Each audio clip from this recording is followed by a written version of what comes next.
a lefty to a lefty. What's going on with Trevor Rogers? Yeah, first of all, okay, when you look at him with this trade, it was an interesting move, right? Like, so the numbers weren't great when you look at his numbers with the Miami Marlins, but they needed something. So with Trevor Rogers, watching him come over to the Orioles, and Mel, you watch him all the time, right? He gets over, he's what, 3 hours into this game, fresh off the bus, this start in Cleveland.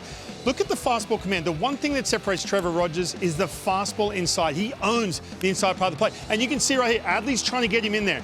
Everything's starting to leak out over the plate. So you look at the 3 starts. I'm going to take just a couple instances from each start. There's another one too. This is a home run, fastball out over the middle. By the way, that was with 2 strikes. You go to the Toronto Blue Jays game. Again, same thing. You see Adley just trying to get him in there. That they know they're trying to get on the same page.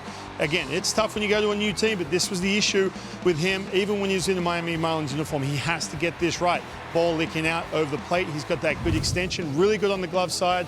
It's just not happening. Now, look at this again. This is gets to 0-2 with ease. First pitch strike percentage, well over 70%. He's getting good counts.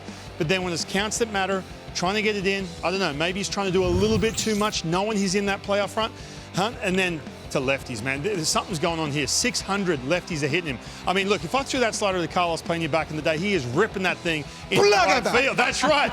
This is just a pitch. The slider is just not happening for him, living out over the plate. That's the second part. But I think tonight, when you're watching him against the New York Mets, can he get that fastball back on glove side like we've seen when he's had some success with the Miami Marlins earlier this year? They've weighed the 4-seam versus the 2-seam with him, and they've said the 2-seamer is at an all-time low. They want to boost that. Do you think that's an advantage? Yeah, I think so. Especially, too, when you are leaking it out over the middle of the plate, if you are going to try and go up and in, like we saw him try and do. Again, like I said, it's been inconsistent. He's had moments early in the year where he's been able to own that inside part of the plate. And I think that's where the 2-seam. Now, and sometimes when you go to a new team, new environment, and they're starting to say, hey, look, let's reinvent the wheel a little bit. You're like, oh, man, really? You start sort of losing trust in what your bread and butter is.